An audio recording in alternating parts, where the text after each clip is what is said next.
Marxist communist கட்சியுடைய மாநில செயலர் திரு கே பாலகிருஷ்ணன் இணைந்திருக்கிறார். அவரிடம் பேசிவிட்டு நாம் தொடரலாம். வணக்கம் சார். வணக்கங்க. வணக்கம். நீதிமன்ற தீர்ப்பு இந்தியா கூட்டணிக்குள்ள தமிழ்நாட்டில் பெரும் தாக்கத்தை ஏற்படுத்தும் சொல்றாங்க. நீங்க என்ன சொல்றீங்க?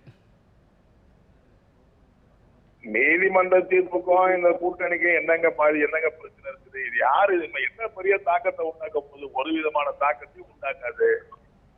கண்டிப்பா கூட்டணிக்கு இதுக்கு எந்த சம்பந்தம் இல்லை. ஒரு வழக்கு ஒரு தீர்ப்பு வந்திருக்கு, அவ்வளவுதான்.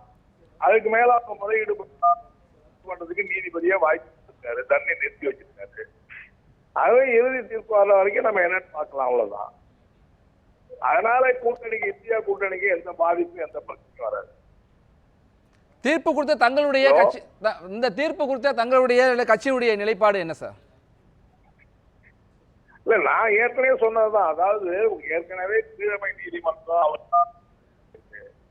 உயர் நீதிமன்றம் அவர் மேல தண்டனை கொடுத்திருக்கு. அப்போ இந்த தீர்ப்பு சரியா அந்த தீர்ப்பு சரியான்னு இப்ப விவாதிக்க முடியாது. எனவே நிச்சயமா இதுக்கு மேல அடுத்த ஒரு மேல்முறையீடுக்கு வாய்ப்பு இருக்கிறதுனால தண்டனை நிறுத்தி வச்சு நீங்க ஒரு மாச காலம் அவகாசம். எனவே அந்த வழக்கின் மீது அவருடைய மேல் போகட்டும். நீதிமன்றம் இறுதியா என்ன சொல்லுதோ அது அடிப்படையில் தான் நாம அந்த வழக்கு சம்பந்தமான முடிவு பாருங்க. நன்றி சார். இணைப்பில் தங்களுடைய கருத்துக்களை பகிர்ந்து கொண்டமைக்கு.